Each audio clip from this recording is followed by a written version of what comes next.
Wednesdays are hump day, but they are also Chipolytics days. The Chipolytics were not, other than the Chipolytics probably said that Scottie Scheffler is the easiest bet in the world last week at the Masters. Here's Chip Patterson, Cover 3 podcast, CBSSports.com. Shane Lowry didn't like his own Chipolytics. I like them, but Shane Lowry didn't.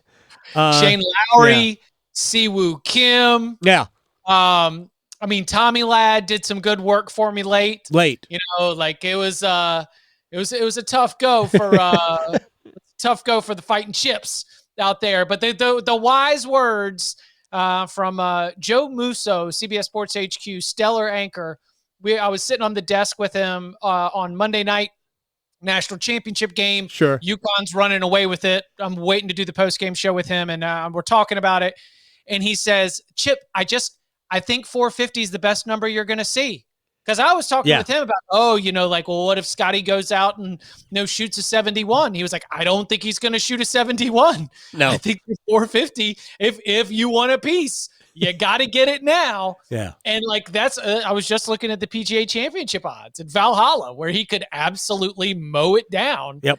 I was asking myself that same question. Is 450 the best price you're going to see? So you might as well just go ahead and grab a piece, because if you want to have anything that cashes at the end of the 72nd hole of the PGA Championship, you just go ahead and grab it. I don't know. This is a legitimate conversation when handicapping a major championship now. We are very close. We're not there yet, but we are close to Tiger versus the field territory, where we literally had that, and the smart move was Tiger.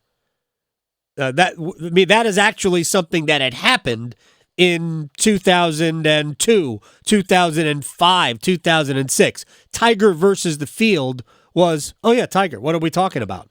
We're not there yet, but we're close with Scottie, because tee to green, he is, and around the greens, he's better than almost everybody at those individual disciplines, with margins that are bananas. Yes, absolutely. And that's what we, I think, really are getting into.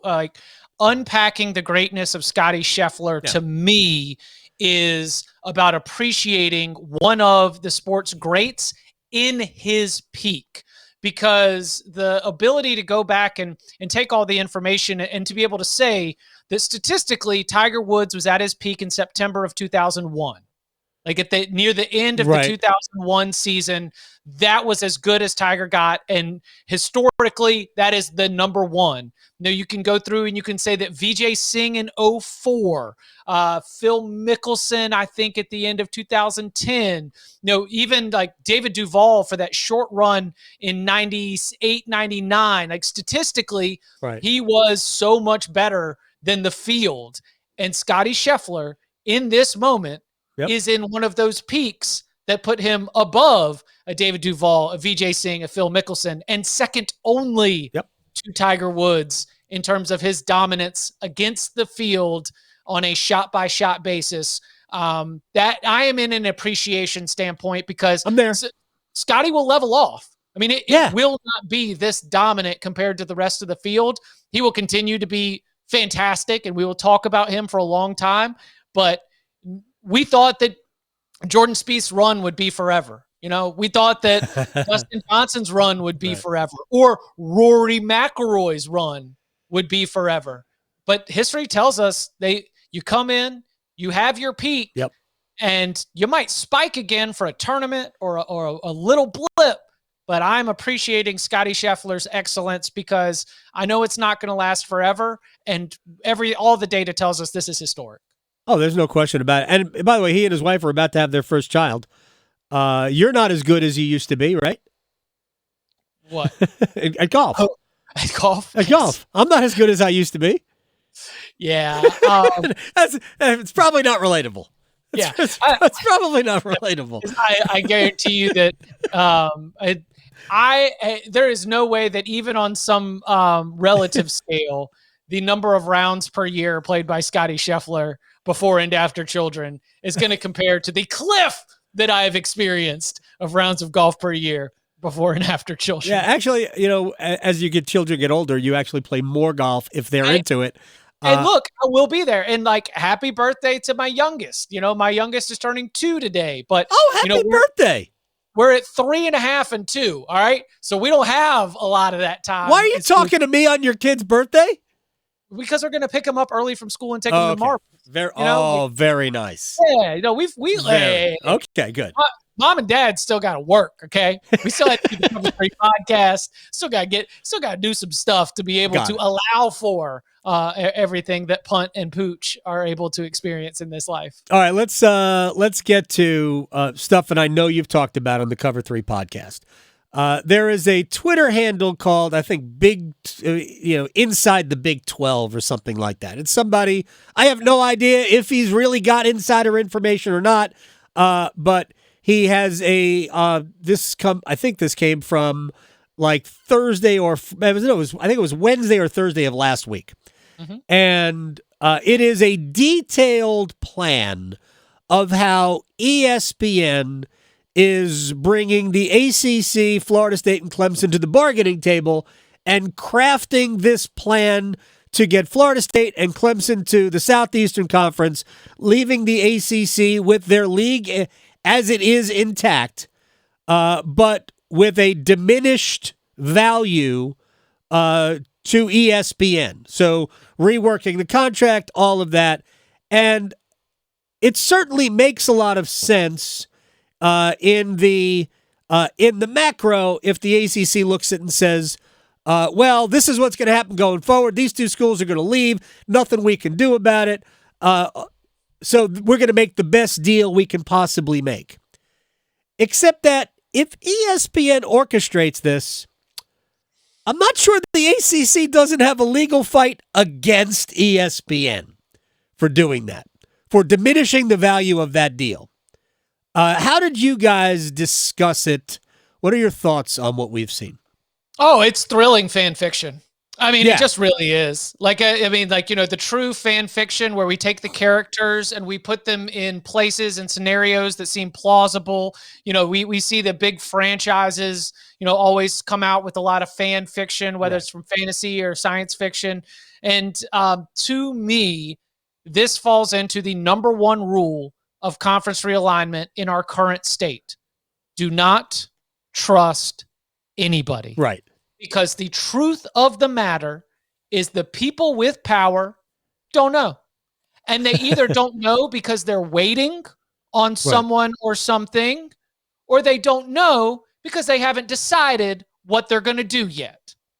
And I think that any reporting as to what our two big primary networks, ESPN and Fox, any reporting as to what they are going to want to do is fan fiction.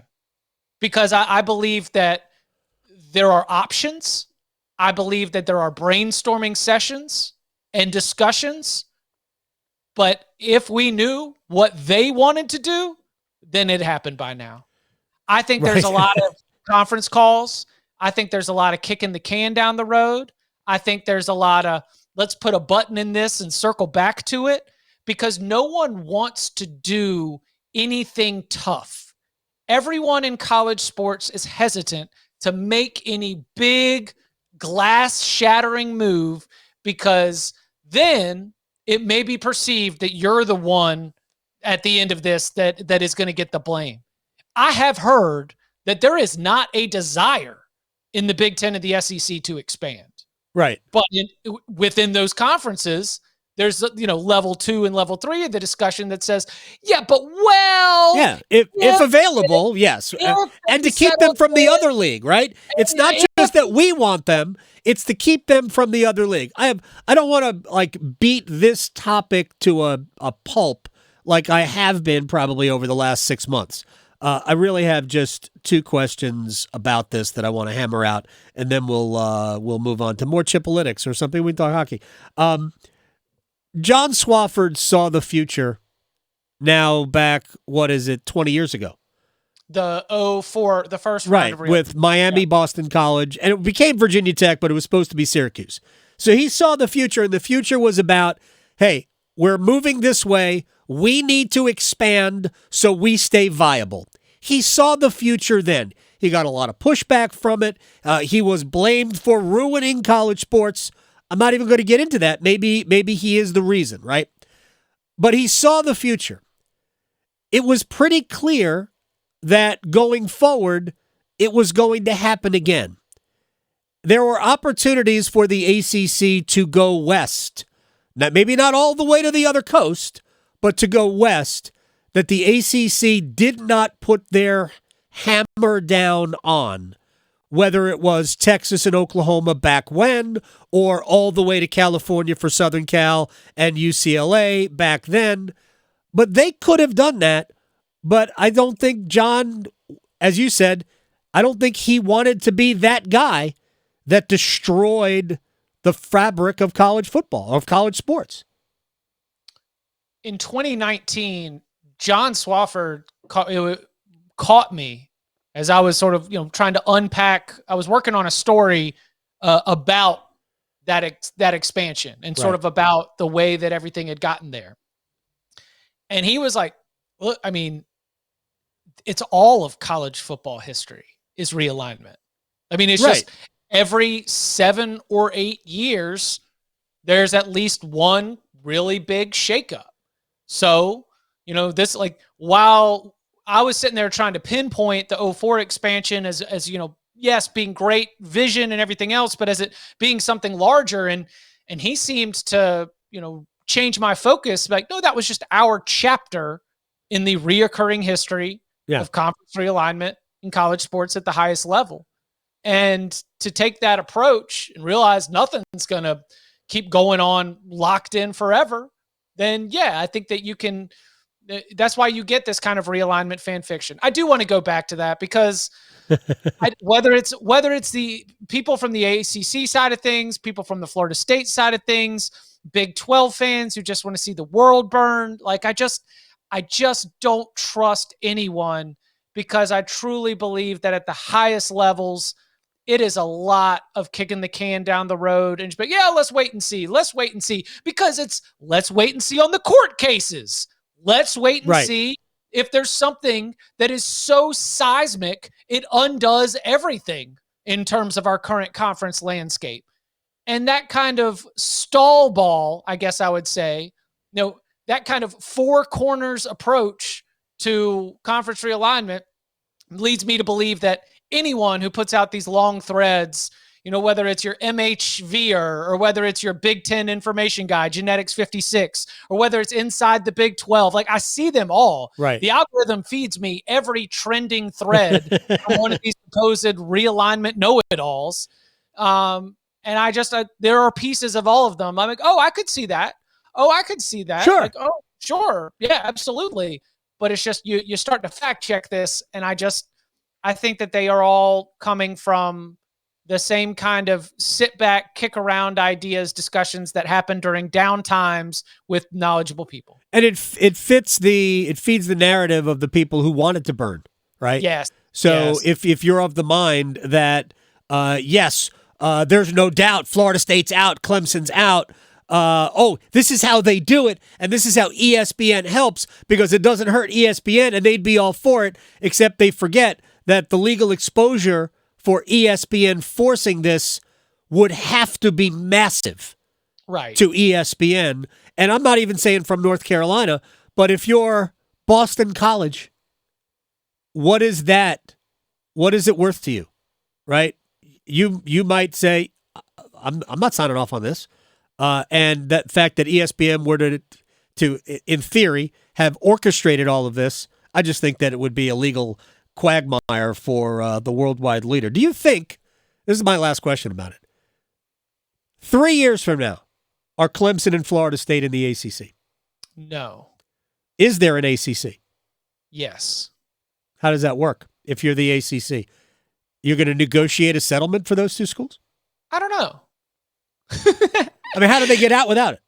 What I believe that there is an appetite to pay hundreds of millions of dollars to leave the Atlantic Coast Conference. And How that's funded, I don't know. But I think there's an appetite for it. I don't know if there's an appetite for it here in the state. I think that there's an appetite for it in Tallahassee. And so, yeah, that's the greatest curse would be for Florida State to swear that they could never compete for national championships in the ACC and pay hundreds of $millions to leave and never win one again. I mean, that's some real gift of the Magi stuff right there. Right. I just think that if you're the Atlantic Coast Conference, if you negotiate, I think you're done. I think if you negotiate a settlement, unless the settlement is super prohibitive, like, hey, Florida State, you got $500 million? Yeah, you can go. Clemson, you got $500 million? You can go. But ultimately, if ESPN can walk away from the deal and you don't have one because you've lost your two biggest football brands, then your league is over. So that's why I said within 3 years, because I think that's the look-in, apparently, with ESPN. Right. I think they have to make the look-in is 2027, but they've got to make the decision on it by sometime in 2025. I'm not like totally locked in on my details here, but we would have an answer on that before it's not like there's a ticking clock for 2027 and then we either see white smoke out of Bristol or not.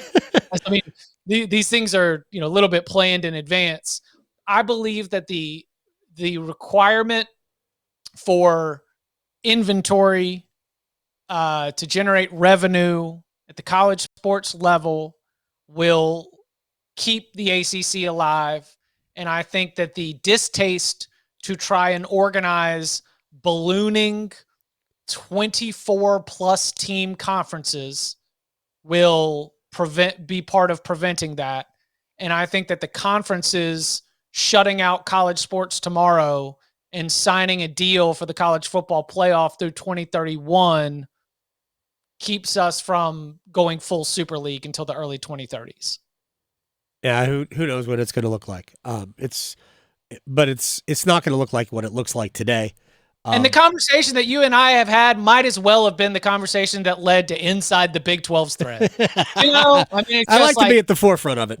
Yeah, All right, let me ask you real quick about the transfer portal, which is open again. Like, how is the transfer portal window ever closed? Transfer window. I'm a soccer guy now. Is the transfer window ever closed? For undergraduates, yes. If you're a graduate student, you can transfer and enter the portal whenever you want. Right. If you are an undergraduate, then you can transfer without penalty by entering your name into the portal. It opened yesterday. It will be open for 2 weeks here in the spring window. And there's still a very important Saturday to get through. I mean, a lot of teams have spring games this Saturday, the 20th. And so we'll see after that. But one of the takeaways we've got from the first 24, 28 hours is the lack of buzz. And I thought Bud Elliott made a great comment earlier today. Cover 3 podcast just published to your feed before I hopped on here. That's a good thing for college football, that schools have been able, like, there are players whose agents are shopping them, pre-portal to see what the appetite is out there, or to ask for their own school to be able to counter or re-up. And some of those players so far have not entered the portal. College football is going to be worse off if there's only 15 to 20 schools playing the NIL game and they just constantly get to shop every single transfer window. When you've got mid-tier power conference schools retaining talent, that is a good thing for college football as a whole. So we'll see. We still got 13 more days left, but of the players that are entering, we are not seeing game-changing quarterbacks. We are not seeing superstar skill position players. We are seeing a lot of players that are honestly getting cut. Right. Like all of a sudden, this team needs to get under 85, and I don't know. We got to get you out of here. I'm sorry. You might want to seek options elsewhere. So in general, if this is a transfer portal spring window, that does not have a lot of heavy hitters, and this is really important, not a lot of power conference to power conference transfers.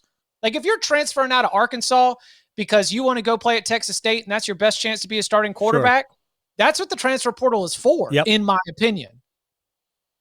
When you are an all-star defensive tackle at Kent State, and now all of a sudden LSU and Arkansas and Auburn all need defensive tackles, hey, capitalize. That is a good use of the transfer portal. But when we don't have power conference staffs rating each other's rosters, I think that's a good thing overall for college football. Chip Patterson, you're the best. Chipolytics, always. Enjoy your week, your weekend. Happy birthday to youngest Patterson. And I'll talk to you next week. Sounds good. Y'all be well.